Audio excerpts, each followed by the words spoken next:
Hello everyone, good morning সবাইকে। আর সবাই কেমন আছো? আজকে অনেক সকাল সকাল উঠে পড়েছি। আর তোমরা ভাবছো তো এত সকাল সকাল রেডি হয়ে কোথায় যাচ্ছি আমরা। তো আজকে যাব মায়ের গুরুদেবের ওখানে। সেখানে আছে বাসন্তী পুজো, যেটা মেলা হয় অনেক বড় করে। তো এদিকে আমরা সবাই রেডি, দাদু, দিদা, মা, আমার বর। আমরা হচ্ছে গাড়ি করে। আর হ্যাঁ, মানে গাড়িতে উঠলে যেন আমার একটু শরীর খারাপ হয়। শুধু আমি না, মায়েরও শরীর খারাপ হয়। দুজনেই গাড়িতে উঠতে পারি না, বমি করে দেই। তো আমি এদিকে ঘুমিয়ে ঘুমিয়ে যাব, কারণ হচ্ছে না ঘুমালে আমার পক্ষে অসম্ভব জেগে জেগে বসে থাকা। যতই গাড়িতে এসি চালানো হোক, জানলা খুলে দেওয়া হোক, আমরা উঠতে পারি না। মানে দুই শ্বশুর বৌমা একই।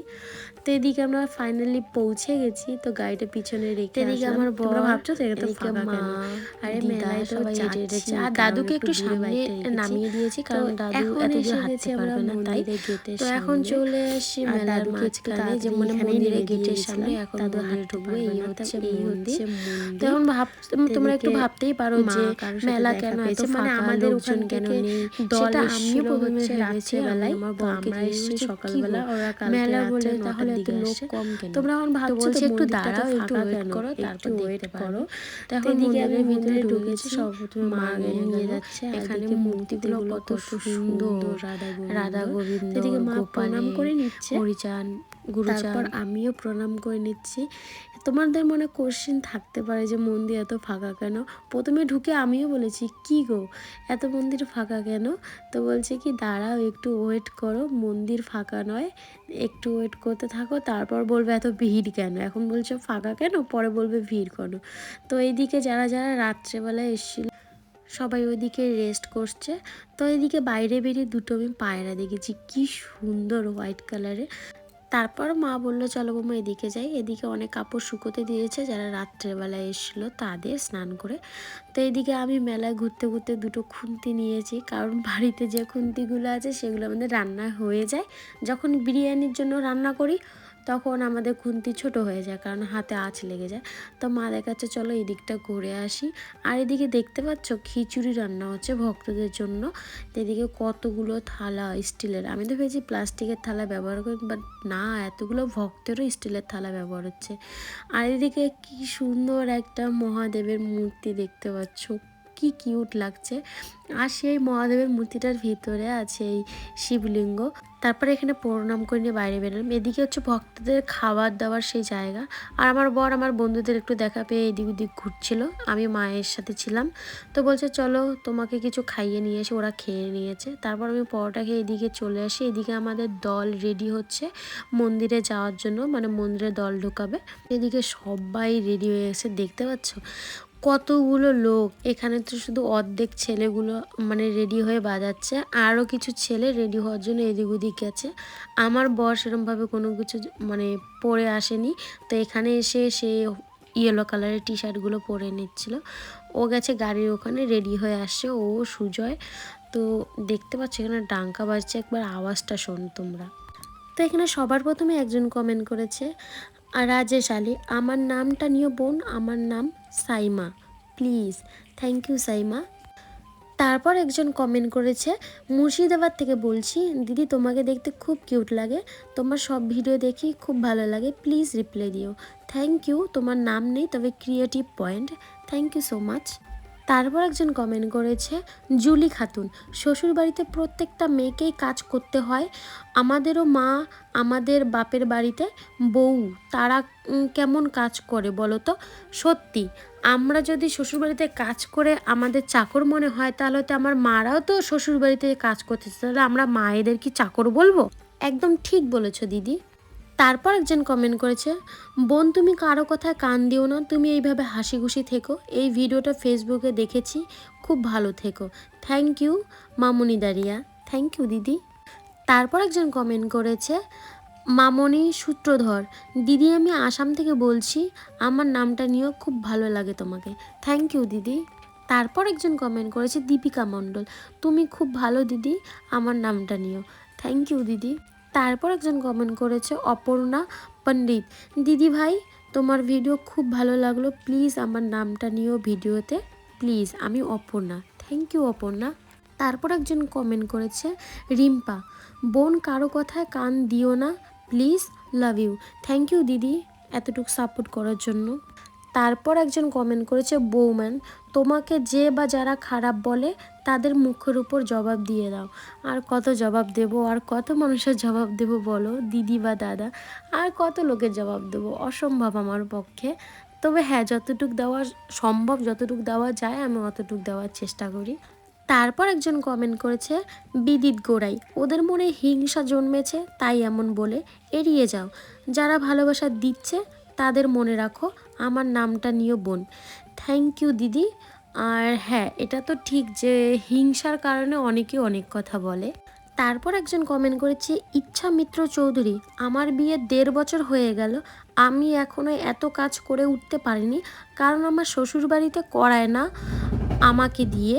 তুমি এই কদিন আগে বিয়ে করেছো, এত কাজ একা কেন করো, কেউ হেল্প করে না? তো বলছি দিদি, আমি মনে করি যে নিজের কাজটুকু নিজে করাই ভালো। এর থেকে অনেক স্ট্রাগল করেছে আমার মা বা আমার শাশুড়ি মা, আর এখন নিজে তো কিছু শিখতে হবে তাই না? কতদিন আর শাশুড়ি মা বা নিজের মায়ের ভরসায় থেকে যাব? এখন তো নিজে কিছু করার সময়, তাই না দিদি? সারা জীবন তো শাশুড়ি মা করে আসলো, এখন তো বৌমা আসছে, এখন যদি আমি না করি, শাশুড়ি মা যদি সারা জীবন করে যায়, এক করলে আমরাও হয়তো শাশুড়ি হতে পারি, তখন তো আমাদেরও সেই ফেভারটা রিটার্ন আসবে, তাই না? তারপর একজন কমেন্ট করেছে সুজা চৌধুরী, তুমি যদি সুন্দর না হতে তাহলে কি আর দাদা বিয়ে করতো? জানি না তোমার দাদা সুন্দর দেখে বিয়ে করেছে নাকি গুণ দেখে, আমি বলবো যে গুণ দেখেই হয়তো বিয়ে করেছে। তারপর একজন কমেন্ট করেছে মৌসাহা, তুমি কান দিও না, রূপ নিয়ে কি হবে, গুণটাই তো মেন। একজন তো এসছিল রূপবতী, কি হলো, সংসার সুখের হয় রমণীর গুণে। তোমাকে দেখে মনে হয় তুমি একটা ভালো মেয়ে, আর মেন একটা মানুষ যে পরিবার মানুষকে সমান আদর দিয়ে ভালো রাখে আর পরিবেশকে ভালো রাখে। থ্যাংক ইউ দিদি এতটুকু বোঝার জন্য। তারপর একজন কমেন্ট করেছে পূজা পলাশ, দিদি তোমার গলার ভয়েসটা খুব ভালো লাগে, দিদি আমার নামটা নিও একবার প্লিজ। থ্যাংক ইউ পূজা দি। তারপর একজন কমেন্ট করেছে পিউ ঘোষ ডি, দেখো তোমাকে একটা কথা বলি, তুমি সবার কাছে কেন ভালো হবে, আর না সবাই যে তোমাকে ভালো বলবে সেটা না, এতজন আছে তো ভালো বলার জন্য, তাদের নিয়ে থাকো। যারা এই রকম কথা বলে তাদের নিয়ে ভাবছো কেন?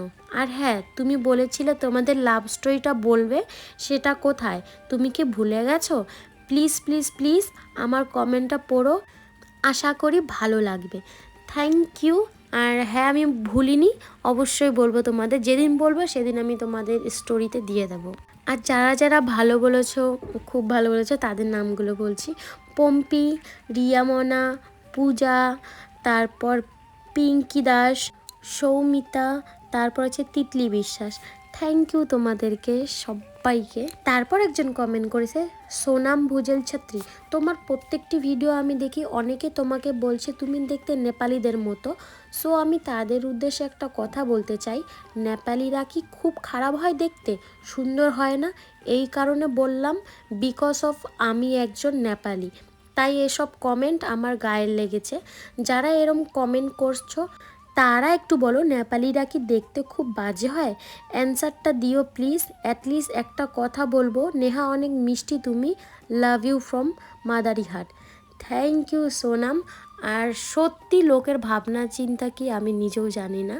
তারপর একজন কমেন্ট করেছে রাজা রয়, আসলে সেটা না, তুমি দেখতে খারাপ তার জন্য বলে না, এরা বলে যেহেতু উজ্জ্বলকে বিয়ে করেছো তাই ওদের এই ধরনের মন্তব্য। কেন? আমার বর তো সব কিছু ক্লিয়ার করেই দিয়েছে, তারপরও লোক যদি না বোঝে আর এরম মন্তব্য করে, তো এদেরকে আর কিছু বলার থাকে বলো দাদা, আমি জানি না। তারপর একজন কমেন্ট করেছে কেয়া মণ্ডল, মানুষের আসলে বলার শেষ নেই, কারো কথায় কান না দিয়ে সামনে এগিয়ে যেতে হবে, শুভ কামনা রইল। থ্যাংক ইউ কেয়া।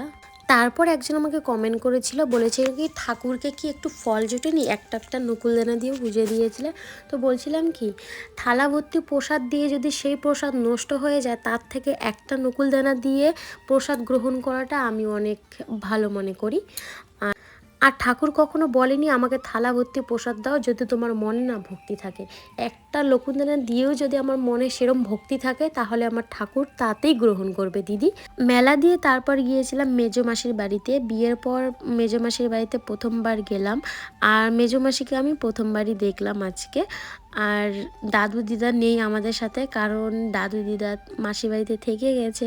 প্রথমে দাদু থাকতে চেয়েছিল, তারপর দিদাও বলছে যে না আমিও থেকে যাই। তো দাদু দিদাকে রেখে এসেছি, তো আমরা এখন চলে আসছি বাড়ি। দাদু দিদির বাড়িতে তেমন কেউ নেই। তো এদিকে মা জুতা খুলছিল, পায়ে ফোসকা পড়ে গেছে হেঁটে হেঁটে। আর দাদু বাড়িতে এসে দেখেছি গাছে বেগুন, মাকে বলছে মা তুলে নিয়ে যায়, মা বলছে না ওটা দাদু পরে গাছ লাগানোর জন্য বীজ রেখে দিয়েছে। তো চলো আজকের মতো ভিডিও এখানে, আর ভালো লাগলে লাইক কমেন্ট সাবস্ক্রাইব করে দিও। Bye bye.